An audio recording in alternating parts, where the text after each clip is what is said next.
नमस्कार. तर स्वागत आहे तुमचं माझ्या एका नवीन व्हिडिओमध्ये. तर आज आपण इथे बनवणार आहे शेवग्याच्या शेंगा घालून तुरीच्या डाळीचं वरण. तर तुरीची डाळ इथं कुकरमध्ये शिजण्यासाठी लावून दिली आणि ह्या शेंगा ज्या आहेत त्या सोलून घेते. आता ह्या शेंगा सोलून झाल्या की आपल्याला ह्या थोड्याशा ना उकडून घ्यायच्या आहेत. त्यासाठी गॅसवर पाणी गरम करायला ठेवलं आणि त्यामध्ये थोडंसं मीठ टाकलं. शेंगा उकडायच्या टाईमला थोडंसं मीठ टाकलं ना पाण्यामध्ये की शेंग जी आहे ती चवदार लागते. तर पाण्यामध्ये शेंग ही 50 ते 60% आपल्याला इथे शिजून घ्यायची, पूर्णपणे शेंग शिजवायची नाही. आता शेंगा उकडतायत, डाळ शिजतीये तोपर्यंत फोडणीची तयारी करून घेऊ. फोडणीसाठी आपल्याला लागणार आहे हिरव्या मिरच्या, कोथिंबीर, एक मीडियम साईजचा टोमॅटो आणि थोडासा अद्रक लसूण ठेचलेला. आता इथे चॉपिंग तर करून झाली आपली.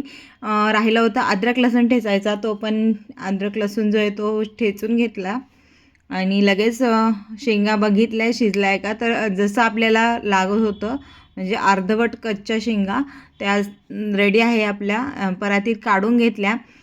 डाळीचं कुकर उघडून बघितलं, डाळ पण चांगली शिजली होती. त्यात थोडीशी हळद मिक्स केली आणि मग फोडणीसाठी पातेलं ठेवलं गॅसवर.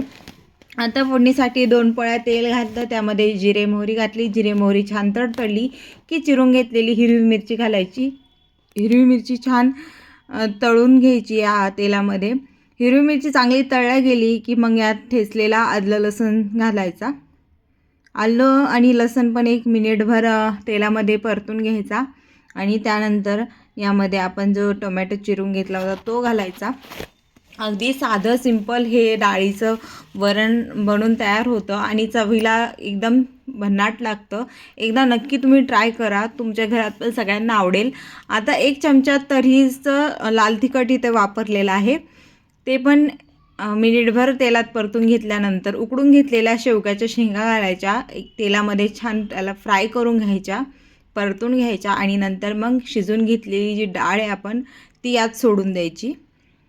थोडीशी कोथिंबीर घातली वरतून, ती पण मिक्स करून घेतली आणि शिजून घेतलेली डाळ जी आहे ती आता यात सोडते आणि थोडंसं कुकर धुवून यामध्ये पाणी टाकायचं. तुम्हाला जसं आवडत असेल तुम्ही तशी वरणाची कन्सिस्टन्सी ठेवू शकता, घट पातळ बघून. आणि या वरणाला जे आहे ते आता चांगली उकळी काढून घ्यायची. एक चवीनुसार मीठ टाकायचं, परत एकदा मिक्स करून घ्यायचं आणि वरण छान उकळलं की हे आपलं शेवग्याच्या शेंगाचं वरण बनून तयार आहे. तुम्हाला जर व्हिडिओ आवडत असतील तर प्लीज व्हिडिओला लाईक करा, शेअर करा, चॅनलला सबस्क्राईब करा आणि मला कमेंट करून नक्की सांगा तुम्हाला माझे व्हिडिओ कसे वाटत आहेत ते. वरण झालं, लगेच भात पण लावून घेतला. इथं शेंग जी ती पूर्ण शिजली होती. चला तर आपण भेटूया पुढच्या व्हिडिओमध्ये. तोपर्यंत बाय.